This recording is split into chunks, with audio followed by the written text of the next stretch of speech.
This channel does not promote any violence, harmful, or illegal activities. All content provided by this channel is meant for an educational and information purpose only. গোটা সনাতনী জাতি কার্যত তাকিয়েছিল আজকে যে বাংলাদেশ আদালতে ঠিক কি হয়, কিন্তু না, সেই সনাতনী হিন্দুরা হতাশ হলেন। এক মাস পিছিয়ে গেল চিন্ময় কৃষ্ণ দাসের জামিন মামলার শুনানি। পরবর্তী শুনানি 2রা জানুয়ারি। ফলে আরও এক মাস কারাগারে বন্দী থাকতে হচ্ছে চিন্ময় কৃষ্ণ দাসকে। এক মাস পিছিয়ে গেল চিন্ময় কৃষ্ণ দাসের মামলার যে জামিন মামলা, তার শুনানি পিছিয়ে গেল এক মাস। কোনো আইনজীবী লড়তে চাইলেন না, তার হয়ে লড়তে চাইলেন না, নাকি লড়তে দেওয়া হলো না, এটাই উঠছে এখন প্রশ্ন। মামলার পরবর্তী শুনানি 2রা জানুয়ারি। এবং আইনজীবীদের কেউই আজকে আদালত চত্বরে হাজির ছিলেন না।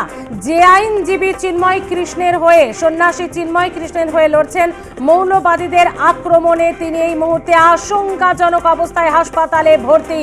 এবং আশঙ্কাজনক অবস্থায় তিনি ভর্তি রয়েছেন মৌলবাদীদের আক্রমণে। তার অপরাধ এটাই, তিনি প্রভু চিন্ময় কৃষ্ণকে বাঁচানোর চেষ্টা করেছেন আইনি লড়াই দিয়ে, এমনটাই জানাচ্ছেন ইসকনের প্রতিনিধিরা। এ বিষয়ে কথা বলবো, আমাদের সঙ্গে রয়েছে আমাদের প্রতিনিধি সুচারু মিত্র। সুচারু, বারবার বলা হচ্ছে যে কোনো আইনজীবী না দাঁড়ানোই পিছিয়ে গেল চিন্ময় কৃষ্ণ দাসের মামলার শুনানি। 2 তারিখ আগামী মাসে তার এই মামলার শুনানি। একটা প্রশ্ন রাখবো, যে আইনজীবীরা দাঁড়ালেন না নাকি দাঁড়াতে দেওয়া হলো না? যদি তোমার প্রশ্ন একটা, কিন্তু সংশয় ঘোরাফেরা করছে হাজারটারও বেশি। প্রথমেই বলছি যে যাতে চিন্ময় কৃষ্ণ দাস জামিন না পান সেই চেষ্টাই করা হচ্ছে একটি শক্তির পক্ষ থেকে, বিশেষ করে মৌলবাদী শক্তির বিরুদ্ধে অভিযোগ। তোমার নিশ্চয়ই মনে থাকবে 2-3 দিন আগে একটি বিবৃতি প্রকাশ করা হয়েছিল হিন্দু সনাতনী জাগরণী জোটের পক্ষে, যেখানে বলা হয়েছিল যে পরিকল্পনা মাফিক চিন্ময় কৃষ্ণ দাস ব্রহ্মচারীর হয়ে যারা আইনজীবী লড়াই করেছিলেন, যে 70 জন আইনজীবী, সেই 70 জন আইনজীবী ইতিমধ্যেই বিভিন্ন মামলায় জড়িয়ে রয়েছেন। তাদেরকে কাউকে দেওয়া হয়েছে খুনের মামলা, তাদের কাউকে দেওয়া হয়েছে জামিন অযোগ্য ধারায় অন্য ধরনের মামলা, আবার নাকি অশান্তিতে উস্কানি দিয়েছেন আইনজীবীরা, এমন মামলাও দেওয়া হয়েছে। অনেক আইনজীবী ইতিমধ্যেই কিন্তু পলাতক, অ্যাবসকন্ড রয়েছেন। স্মৃতি এমন একটা মুহূর্তে, এমন একটা পরিস্থিতিতে আবার যখন চিন্ময় কৃষ্ণ দাস ব্রহ্মচারীর হয়ে একজন আইনজীবী লড়তে চাইছিলেন, আদালতে জোর সওয়াল করতে চাইছিলেন যে কোনো রাষ্ট্রদ্রোহী কাজ চিন্ময় কৃষ্ণ দাস ব্রহ্মচারী করেননি, ঠিক সেই সময় তার উপর প্রাণঘাতী হামলা। ফলে শুনানি হবেটা কি করে, যেখানে নিরপেক্ষতা নিয়ে প্রশ্ন রয়েছে, যেখানে যে কোনো, তুমি যদি দেখো বিচার ব্যবস্থাতে যে কোনো অপরাধী বা যে কোনো বিচারাধীন বন্দী যিনি থাকেন, তাকে আত্মপক্ষ সমর্থনের সুযোগ দেওয়া হয় এবং সেক্ষেত্রে তার একজন আইনজীবী দাঁড়ান। কিন্তু যা অবস্থা করা হয়েছে তাতে বাংলাদেশে আইনজীবীরা চিন্ময় কৃষ্ণ দাস ব্রহ্মচারী হয়ে মামলা লড়তেই ভয় পাচ্ছেন। ফলে সে দেশের যে সংবিধানের যে ধারাগুলো, সেগুলো বোধহয় অনেকে ভুলতে বসেছেন। এমনকি নগর দায়রা আদালত বা মহানগর যে আদালতগুলো রয়েছে, সেখানে বিচারকও সেফ নয়। তাহলে মামলাটা হবে কি করে শুনানি? ফলে আগামী 1 মাস তাকে কারাগারেই নিক্ষেপ থাকতে হচ্ছে। এবং সনাতনী সংখ্যালঘুরা লাগাতার আন্দোলন চালিয়ে যাচ্ছেন। চট্টগ্রাম, রংপুর, কিশোরগঞ্জ, যে সমস্ত জায়গায় সংখ্যালঘু হিন্দুদের আখড়া বেশি বা বসবাস বেশি, সেই সমস্ত জায়গায় অকাতরে আক্রমণ চলছে। তার প্রতিবাদে এই আন্দোলন চলছে। কিন্তু এই আন্দোলনের মুখ তিনি তো জেলের ভেতর। এটাই বোধহয় উদ্দেশ্য ছিল। এবং সরাসরি ডক্টর ইউনূসের নেতৃত্বাধীন সরকারকে অনেকে দায়ী করছেন। অনেকে বলছেন যে আসলে তিনি চাইছেন সংখ্যালঘুরা বাংলাদেশ থেকে মুছে যাক, এবং সে কারণেই তাদের উপর এই ধরনের লাগাতার আক্রমণ আসতে শুরু করেছে। ফলে এরকম একটা পরিস্থিতির মধ্যে বাংলাদেশের অবস্থা অত্যন্ত সঙ্গীন। এবং যে আইনজীবীকে বেধড়ক মারধর করা হয়েছে, তিনি হাসপাতালে মৃত্যুর সঙ্গে পাঞ্জা লড়ছেন। ফলে একজন আইনজীবী, একজন সনাতনী সাধুর হয়ে তার যে পেশাগত তাগিদ, সেই তাগিদে তিনি লড়তে যাচ্ছেন। হতে পারে তিনি অপরাধী পক্ষের আইনজীবী, কিন্তু তার উপর এইভাবে প্রাণঘাতী হামলা হবে। এবং যারা এই হামলা করলো তাদেরকে তো চিহ্নিত করা দুরস্ত। উল্টে অন্তর্বর্তী সরকারের আইন উপদেষ্টা যিনি আছেন, তিনি বলেছেন যে আইনজীবীদেরকে মার্ক করতে হবে। ফলে এটাই তো গণতন্ত্রের পক্ষে অত্যন্ত খারাপ এবং অত্যন্ত বিপজ্জনক পরিস্থিতি। তাহলে বাংলাদেশে এই মুহূর্তে গণতন্ত্র বলে কিছু নেই। কিছুদিন আগে একটা কথা উঠেছিল যে বাংলাদেশের সংবিধানে ধর্মনিরপেক্ষতার জায়গা নেই। এটা খুব পরিষ্কার করে দিচ্ছে যে সত্যিই ধর্মনিরপেক্ষতার কোনো জায়গা নেই, এবং সেখানে একটা বিশেষ সম্প্রদায়কে বাড়তি সুযোগ পাইয়ে দেওয়ার জন্যই এই ধরনের ঘটনা ঘটছে। ফলে বাংলাদেশে যেটা হচ্ছে, যে নিয়ে পশ্চিমবঙ্গের বিধানসভার বিরোধী দলনেতা তিনি সরব হলেন, তিনি কথা বললেন, তিনি গতকাল পেট্রাপোলে গেলেন, ইউনূসকে সতর্কবার্তা দিলেন, কিন্তু এত কিছুর পরেও কোথাও না কোথাও এই আদালতে কোনোভাবেই যাতে চিন্ময় কৃষ্ণ দাস ব্রহ্মচারীর মামলা না ওঠে, বা মামলা উঠলেও তার হয়ে যাতে আইনজীবীরা লড়তে না পারেন, সেই চেষ্টাই করা হচ্ছে বলে, এবং এর পেছনে ষড়যন্ত্র আছে বলে মনে করছে সনাতনীরা। ধন্যবাদ সুচারু, পরিস্থিতিকে নজর রাখো, পরবর্তী সময়ে কথা বলবো। আমরা যোগাযোগ করেছি প্রতিরক্ষা বিশেষজ্ঞ R.K. শ্রীবাস্তবের সঙ্গে। আপনার কাছে যে বিষয়টা বোঝার চেষ্টা করব, আজমল কাসাবের মতো অপরাধীও যখন অভিযুক্ত ছিল সে আইনজীবী পেয়েছিল, এবং আমরা দেখেছিলাম আফতাব আনসারি তার মতো অপরাধীও যখন অভিযুক্ত ছিল আইনজীবী পেয়েছিল। আমরা একেবারে সাম্প্রতিক সময়ে ঘটে যাওয়া ন্যাশনাল ইস্যু হয়ে যাওয়া আরজি কর মামলা যদি দেখি, সঞ্জয় রায়ের হয়েও আইনজীবীরা লড়ছেন, কারণ দোষ এখনো প্রমাণিত হয়নি। এই কোন পরিস্থিতি বাংলাদেশে তৈরি হলো যেখানে আইনজীবীরা লড়বেন না বা লড়তেই দেওয়া হবে না? তাহলে কিছুদিন আগে মোহাম্মদ ইউনূস তিনি তো কথা বলেছিলেন সংবাদ মাধ্যমের সামনে তার বিবৃতিতে, বিচার ব্যবস্থার উপরে তার আস্থা আছে। তো এই তার আস্থার নমুনা, কি বলবেন আপনি?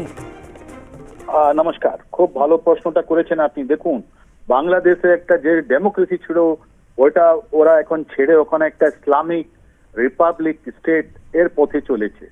যে কোনো ডেমোক্রেসিতে তিনটে জিনিস থাকে, আপনারাও জানেন।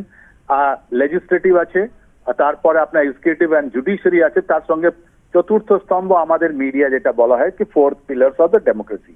এর মধ্যে জুডিশিয়ারি নিয়ে আপনি যে কথা বলছেন এটা খুবই ইম্পর্টেন্ট। কিন্তু আপনি যদি এই ইনসিডেন্টটাকে আপনি যদি একলা দেখেন তাহলে কি হবে জানেন, আপনি শুধু এই ইনসিডেন্টটাই আপনি বলতে থাকবেন। কিন্তু বাংলাদেশের মধ্যে যেটা পরিস্থিতিটা এখন ধাপে ধাপে যেটা আমরা দেখতে পাচ্ছি যে চলে এসছে, উপর দিকে চলে এসছে, ওর মধ্যে আমরা দেখতে পাচ্ছি যে জেএমবি মনে আছে, জামাতুল মুজাহিদিন বাংলাদেশ, ওরা যারা ছিল, ওর বাংলা ভাই তো নেই, ওনাকে তো ওখানকারই জুডিশিয়ারি ওকে ডেথ বাই হ্যাঙ্গিং দিল। কিন্তু এখন আমাদের কাছে দুজন নতুন জেএমবি লোক এসছেন, জামাতুল মুজাহিদিন বাংলাদেশ, যার মধ্যে আছেন মাহফুজ আলম, যার মধ্যে আছেন নাহিদ ইসলাম আর এনার মতন অনেক লোক। ও সময় আমরা কথা বলতাম কি এই যে জেএমবি বাংলাদেশ আছে এই লিডারশিপের পর শেষ হয়ে যাবে। ইয়েস, ও সময় শেষ হয়ে গেছিল, কিন্তু জেএমবি আবার উঠে পড়েছে। আর ওর মধ্যে কারা আছেন? মাহফুজ ভাই, ওর মধ্যে কারা আছেন? নাহিদ ভাই। এই মাদ্রাসা ট্রেন্ড যারা স্টুডেন্ট আছেন, এরাই জেএমবি যেটা এজেন্ডা ছিল কি আমি বাংলাদেশকে একটা সারিয়া স্টেট বানাবো, ওনারা এখন আবার উঠে পড়েছেন। আর এই যে আপনি বলছেন আমাদের চিন্ময় মহারাজের কেস, এই চিন্ময় মহারাজের কেসটা বানানো কেস, আপনি জানেন আমরাও জানি। অনেক দিন ধরে জুলাই মাস থেকে ওরা এরকম পরিস্থিতি তৈরি করেছেন, এর মধ্যে জামাতুল মুজাহিদিন বাংলাদেশের যেটা এজেন্ডা আছে ওইটা বাংলাদেশের উপর চাপিয়ে দেওয়া যেতে পারে। রাইট? আপনি তো দেখলেন 3 মাস থেকে বেশি হয়ে গেল, আপনি যতগুলো ন্যারেটিভ দেখলেন সেম কথাই বারবার বলছি, দের কথা বারবার এসছে। কিন্তু এরা কি করছে জানেন, বাইল্যাটারাল রিলেশন যেটা বাংলাদেশ আর ভারতের মধ্যে যেটা বাইল্যাটারাল রিলেশন ছিল ওইটাকে পেরিয়ে এরা কি করছে, ইন্টারন্যাশনাল ওয়ার্ল্ড একটা মেসেজ ছড়াচ্ছে।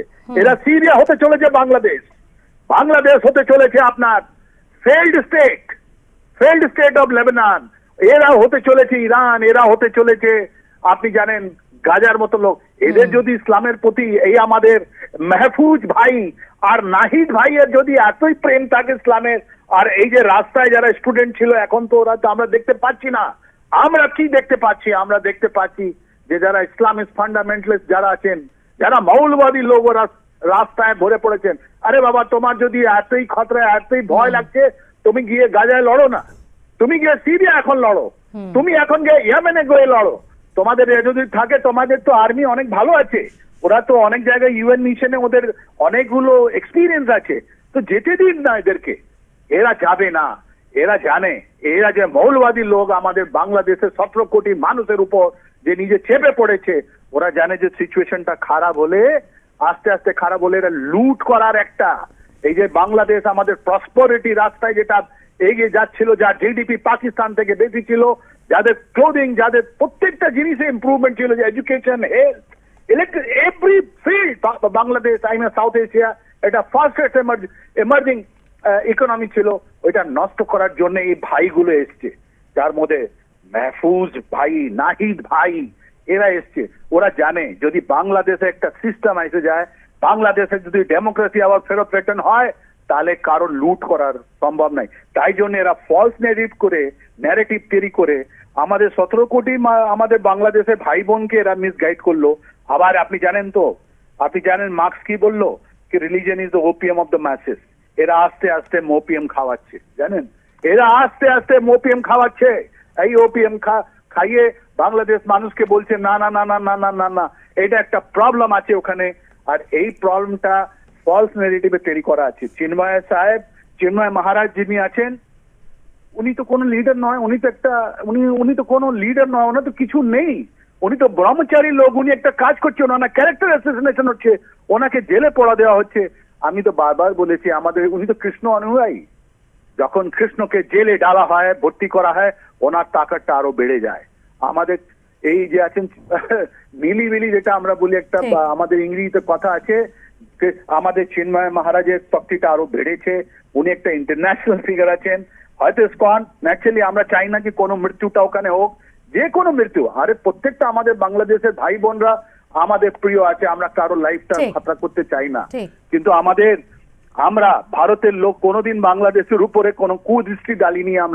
আমরা যে যা অ্যাডভার্স পজিশন ছিল আমরা দিয়েছি, আমরা ওদেরকে একটা ভাই বোনের মতন আমরা করেছি। কিন্তু এই 20 জন লোক যারা জেএমবি জামাতুল মুজাহিদিন বাংলাদেশের হিডেন ছিলেন, যারা মেটিকুলাসলি প্ল্যান করনে, যাকে ডক্টর মোহাম্মদ ইউনুস নিউ ইয়র্কে গিয়ে ক্লিন্টনের সামনে এই কথাটা তো উনি ভুলতে পারবেন না। ওখানে উনি বলেছেন যে এরাই মেটিকুলাসলি প্ল্যান করেছে, এরাই লোক যারা আপনার জামাতুল মুজাহিদিন বাংলাদেশের আইডিওলজিটাকে আগে নিয়ে যাচ্ছে, রাইট? এরা বেশি দিন এরা দুনিয়ার সামনে এক্সপোজ হয়ে গেছে, আর বেশি দিন চলবে না। ধন্যবাদ মিস্টার শ্রীবাস্তব কথা বলার জন্য। আর কে শ্রীবাস্তব ছিলেন আমাদের সঙ্গে।